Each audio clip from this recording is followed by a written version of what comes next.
저는 분노로 일그러진 얼굴로 대궐마당을 향해 포효했습니다.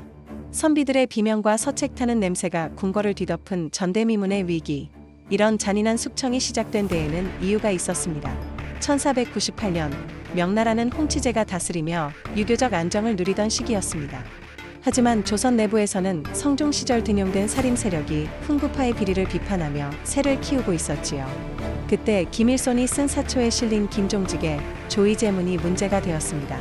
세조의 왕이 천탈을 비판했다는 명분이었지만 사실 저는 저의 권위를 사사건건 간섭하던 살인의 입을 막고 싶었습니다. 저는 이 기회를 놓치지 않고 수많은 선비를 죽이거나 유배 보냈습니다.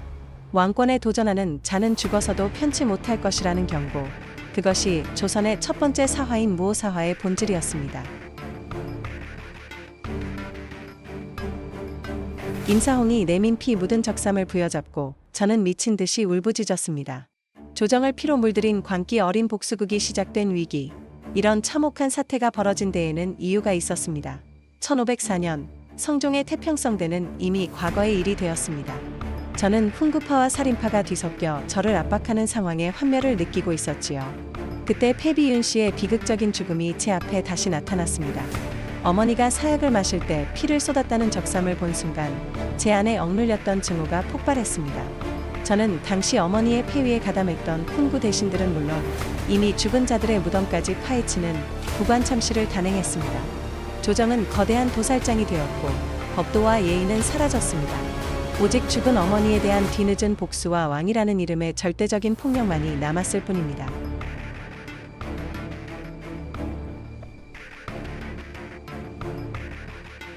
궁궐 가득 악사들의 연주와 여인들의 웃음소리가 울려 퍼졌지만 제 마음은 공허했습니다. 국가의 재정이 바닥나고 민심이 등을 돌린 파멸의 위기. 제가 향락에 탐닉하며 미쳐갔던 데에는 이유가 있었습니다. 복수가 끝난 뒤 저는 정사를 돌보는 대신 쾌락 속에 저를 가두었습니다. 기생들을 흥청이라 부르며 궁으로 불러들였고 성균관을 유흥장소로 바꾸는 파격을 저질렀습니다. 주변국 명나라는 조선의 혼란을 우려 섞인 시선으로 바라보았지만 저는 개의치 않았습니다. 신하들의 간언을 듣지 않기 위해 신원패를 목에 걸게 했고 저를 비판하는 언문, 한글, 사용을 금지했습니다. 사실 저는 두려웠던 것일지도 모릅니다.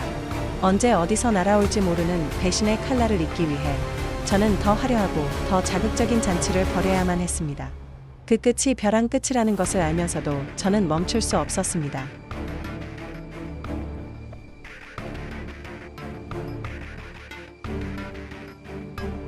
반정군이 문 앞까지 왔다니 이제야 이 지옥 같은 연회가 끝나는구나. 멀리서 들려오는 함성 소리에 저는 오히려 묘한 해방감을 느꼈습니다.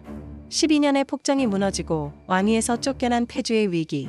이런 비참한 종말을 맞이한 데에는 이유가 있었습니다. 1506년 9월 박원종과 성희안을 중심으로 한 반정군이 궁궐을 포위했습니다. 명나라는 조선의 정권 교체를 관망하고 있었고 백성들은 새로운 시대를 갈구하고 있었지요. 저는 저항 한번 제대로 해보지 못한 채 강화도로 유배되었습니다. 왕에서 노산군으로 다시 연산군으로 강등된 제 삶은 비참했습니다.